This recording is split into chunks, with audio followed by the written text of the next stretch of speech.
ओम श्री गणेशाय नमः। ओम श्री गणेशाय नमः। ओम श्री गणेशाय नमः।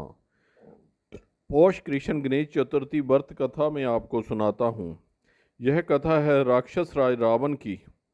पार्वती जी ने पूछा, हे पुत्र, पौष में किस गणेश की पूजा किस तरह से करनी चाहिए और उस दिन क्या भोजन करना चाहिए, उसे आप संक्षेप में बतलाइए। श्री कृष्ण जी ने कहा, हे महादेवी, पौष मास की चतुर्थी विघ्न विनाशिनी होती है। उसमें लंबोदर नामक गणेश की पूजा करके भोजन के रूप में केवल गोमूत्र ही पीना चाहिए।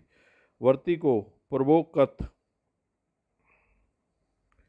विधि से पूजन करना चाहिए, अर्थात दिन भर शांत भाव से निराहार रहकर व्रत करें, दिन में न सोएं, ब्रह्मचर्य का पालन करें, रात्रि में पूजन के बाद ब्राह्मण भोजन करावें, दुग्ध निर्मित खीर में शुद्ध घी मिलाकर गणपति मंत्र से हवन करें तो वह शासक को भी अपने वशीभूत कर सकता है। इस संबंध में हम आपको एक प्राचीन कथा सुनाते हैं। एक बार रावण ने सभी देवताओं को जीतकर मदहंध हो संध्या कर रहे बाली को पीछे से जाकर पकड़ लिया। बलशाली बाली रावण को अपनी कांख में दबाए हुए आकाश मार्ग द्वारा किशिक ना धुपवरी में आया और उस बंदी रावण को अपने पुत्र अंगद के लिए खिलौना के रूप में दे दिया। रावण के गले में रस्सी बांधकर अंगद ने उसे नगर में घुमाना शुरू कर दिया। विश्व विजयी रावण की ऐसी हालत देखकर सभी नगरवासियों ने अट्टहास किया। जनता कहने लगी, और देखो तो सही, यह विश्व विजेता रावण आज राजकुमार द्वारा सड़कों पर घुमाया जा रहा है। पुरवासियों की बात से रावण बहुत ही लज्जित होकर उस आसें लेने लगा। उसका दर्प चूर हो गया। उसने अपने नाना पुलस्त्य मुनि का स्मरण किया। अपने नाती की दीन पुकार से मुनि को आश्चर्य हुआ कि उसके नाती की ऐसी दशा क्यों कर हुई। अत्यंत गर्व करने से देव दानव मनुष्य आदि सभी का पतन अवश्यभावी होता है। रावण के समीप आकर मुनि ने पूछा कि तुमने मुझे क्यों याद किया है। रावण ने कहा, नाना जी, देवताओं को जीतने के कारण गर्व करने से मेरी यह दुर्गति हुई है। मैंने संध्या करते हुए एक वानरराज को देखा।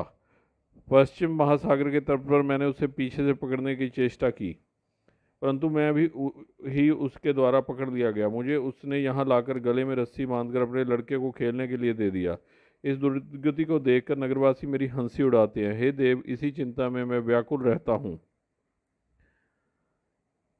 मेरे जैसा आपके वंश में कोई दूसरा कुल कलंकी नहीं है। अब आप ही मेरी रक्षा कर सकते हैं। पुलस्त्य जी ने कहा, हे रावण, डरने की कोई बात नहीं है। मैं तुम्हें बंद मुक्त करा दूंगा। यह बाली देवराज इंद्र के वीर्य से उत्पन्न है और पराक्रम में तुमसे बढ़कर है। इसकी मृत्यु महाराज दशरथ के पुत्र श्री राम के हाथों होगी। हे राक्षस राज, यदि तुम बाली के बंधन से छूटना चाहते हो तो मेरी बात मानकर संकटनाशक गणेश जी का व्रत करो।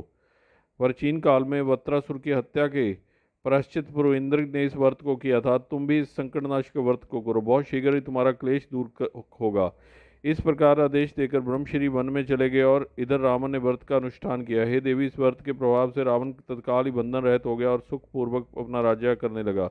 वहाँ भगवान कृष्ण कहते हैं कि हे युधिष्ठिर, आप इस व्रत को कीजिए। इस व्रत के प्रभाव से समर में समस्त शत्रुओं का संहार करके आप अपने उत्तम राज्य को प्राप्त करेंगे। कृष्ण जी की बात सुनकर युधिष्ठिर ने विधि पूर्वक पौष कृष्ण चतुर्थी व्रत किया और इस व्रत के प्रभाव से उन्होंने अपने राज्य को पुनः प्राप्त कर लिया।